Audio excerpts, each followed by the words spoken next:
Ranji trophy ഫൈനലിലെ രണ്ടാം ദിനത്തിൽ Keralam തിരിച്ചടിക്കുന്നു.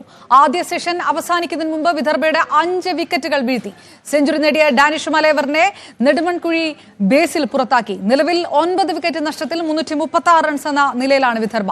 MS Harikrishnan sports ഡെസ്കിൽ നിന്ന് വിവരങ്ങളുമായി ചേരുന്നു. വമ്പൻ തിരിച്ചുവരവ് കേരളം നടത്തിയിരിക്കുന്നു രണ്ടാം ദിവസം. ആരെല്ലാമാണ് ഈ തിരിച്ചുവരവിന് നേതൃത്വം നൽകിയിരിക്കുന്നത്? ആദ്യ സെഷനിൽ തന്നെ വിദർഭയുടെ ഇത്രയും വിക്കറ്റുകൾ ഒറ്റയടിക്ക് പിഴുകാനുള്ള നീക്കം കൂടി ഏത് തരത്തിൽ കേരളത്തിന് ഗുണകരമാകുന്നു?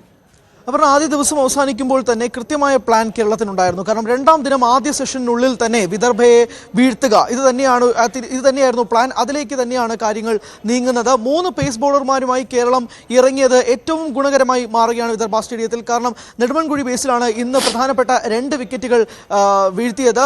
അതോടൊപ്പം തന്നെ ഏതൻ ആപ്പിൾ ടോമിന് 3 വിക്കറ്റുകളും MD നിതീഷും ആണ് 2 വിക്കറ്റുകൾ വീഴ്ത്തിയത്. ജലത് സക്സേന എന്ന സ്പിന്നറിനാണ് മറ്റൊരു വിക്കറ്റ്. അപ്പോൾ ഈ ഒരു ഘട്ടത്തിൽ നിൽക്കുകയാണ്. 335 റൺസിന് 9 വിക്കറ്റ് നഷ്ടത്തിൽ എന്ന നിലയിലാണ് വിദർഭ. ഇന്ന് രണ്ടാം സെഷൻ ആരംഭിക്കുമ്പോൾ തന്നെ കേരളത്തിന് ബാറ്റിംഗിൽ ഇറങ്ങാൻ സാധിക്കുമെന്നുള്ള വിശ്വാസത്തിൽ തന്നെയാണ്. കാരണം ആദ്യ ദിവസത്തിലെ ആദ്യ സെഷന്റെ തുടക്കം 24-3 നിൽക്കുകയായിരുന്നു വിദർഭ.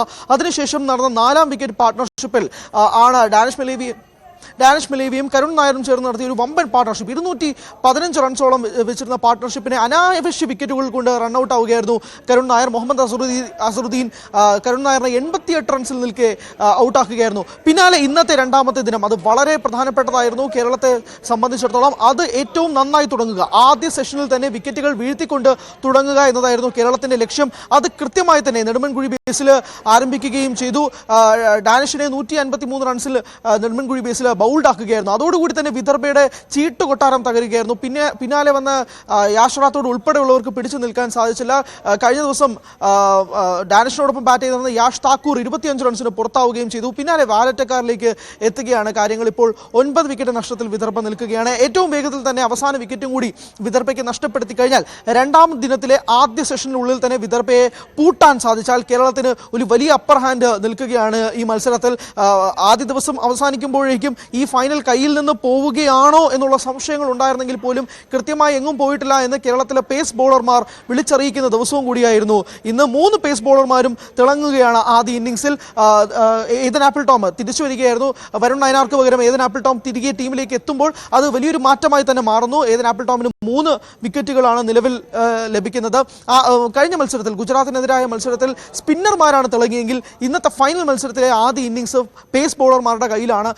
അത് തന്നെയായിരുന്നു ആദ്യം ടീം ലൈനപ്പ് സച്ചിൻ ബേബി പ്രഖ്യാപിക്കുമ്പോൾ പോലും 3 പേസ് ബോളർമാരുമായി കളത്തിലിറങ്ങുകയാണ് എന്നുള്ള വമ്പൻ പ്രഖ്യാപനം സച്ചിൻ ബേബി നടത്തിയതിനു ശേഷവും എങ്ങനെയായിരിക്കാം ഇന്നത്തെ മത്സരത്തിൽ പേസ് ബോളർമാർ നടത്തുന്ന നിർണായകമായ നീക്കങ്ങൾ എന്നത് ആദ്യ ഇന്നിംഗ്സ് കൊണ്ട് വ്യക്തമാക്കുകയാണ് കേരളം. 336-ന് 9 വിക്കറ്റ് നഷ്ടത്തിൽ വിദർഭ നിൽക്കുകയാണ് ഈ ഒരു ഘട്ടത്തിൽ. പക്ഷേ ആദ്യ ദിനം അവസാനിക്കുമ്പോഴേക്കും ഒരു വലിയ ടാർഗറ്റിലേക്ക് വിദർഭ കൊണ്ടെത്തിക്കുകയാണോ എന്നുള്ളൊരു സംശയങ്ങൾ ഉണ്ടായിരുന്നു. 400+ വരെ ചിന്തിച്ചിരുന്ന ഒരു ഘട്ടം ഉണ്ടായിരുന്നു.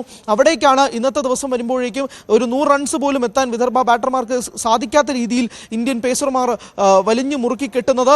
വിദർഭയെ സംബന്ധിച്ചിടത്തോളം അവരുടെ ഏറ്റവും പ്രധാനപ്പെട്ട ഒരു പാർട്ട്ണർഷിപ്പ് അത് ബ്രേക്ക് ചെയ്തതോടുകൂടി തന്നെ വിദർഭ ചീട്ടുകൊട്ടാരം പോലെ തകരുകയായിരുന്നു. പിന്നാലെ ഇന്നത്തെ ദിവസത്തിൽ ഒന്നും ചെയ്യാൻ സാധിക്കാതെ വിദർഭ ബാറ്റർമാർ കയ്യും കെട്ടി നോക്കി നിൽക്കുന്ന അവസ്ഥയിൽ ഇന്ത്യൻ പേസർമാർ വീഴ്ത്തുകയാണ് വിദർഭയെ. അപ്പോൾ ഇപ്പോഴും ഫൈനലിലെ സാധ്യതകൾ, പ്രത്യേകിച്ച് കേരളത്തിന്റെ ആദ്യത്തെ രഞ്ജി ട്രോഫി ഫൈനൽ 70 വർഷത്തോളം കാത്തിരുന്ന ആ ഒരു പ്രധാനപ്പെട്ട ഒരു മുഹൂർത്തത്തിലേക്ക് കേരളം എത്തുമ്പോഴേക്കും അത് നിരാശപ്പെടുത്തുന്നില്ല.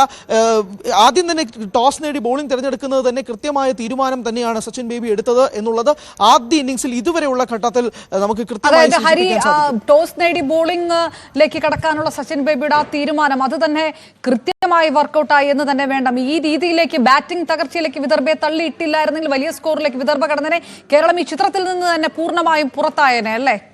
തീർച്ചയായും അങ്ങനെ തന്നെ പറയേണ്ടി വരും. കാരണം ആ ഒരു കണ്ടീഷനിൽ കൃത്യമായി തന്നെ ടോസും കേരളത്തിന് അനുകൂലമായി മാറുകയായിരുന്നു. ആ ടോസ് വളരെ നിർണായകമായിരുന്നു. പ്രത്യേകിച്ച് ആ കണ്ടീഷനിൽ ടോസ് കിട്ടുന്ന ഏത് ടീമും ബോളിംഗ് തിരഞ്ഞെടുക്കുന്ന രീതിയിലായിരിക്കും. അത് കേരളത്തിന് തന്നെ ലഭിച്ചു. കേരളം ബോളിംഗ് തിരഞ്ഞെടുക്കുന്നു.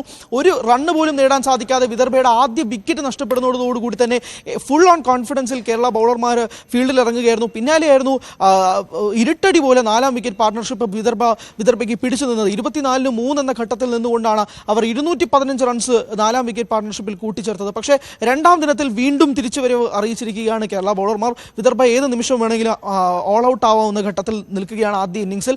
ആദ്യ സെഷൻ അവസാനിക്കുന്നതിന് മുൻപ് തന്നെ അത് സാധിച്ചാൽ അത് അത്രമേൽ ആത്മവിശ്വാസം കേരള ബൗളർമാർക്ക്, പ്രത്യേകിച്ച് പേസ് ബൗളർമാർക്ക് നൽകുകയും ചെയ്യും. പിന്നാലെ കേരള ബാറ്റിംഗിന് ഇറങ്ങുമ്പോൾ പോലും ആദ്യ ഇന്നിംഗ്സിൽ ഒരു വലിയ ലീഡൊന്നും, പ്രത്യേകിച്ച് ഒരു വലിയ 350 എന്ന സ്കോർ പ്രത്യേകിച്ച് കേരളത്തിനെ സംബന്ധിച്ചിടത്തോളം വലിയ ടാർഗറ്റായിട്ട് നിൽക്കില്ല. ഏറ്റവും പ്രധാനം ലീഡ് നേടുക.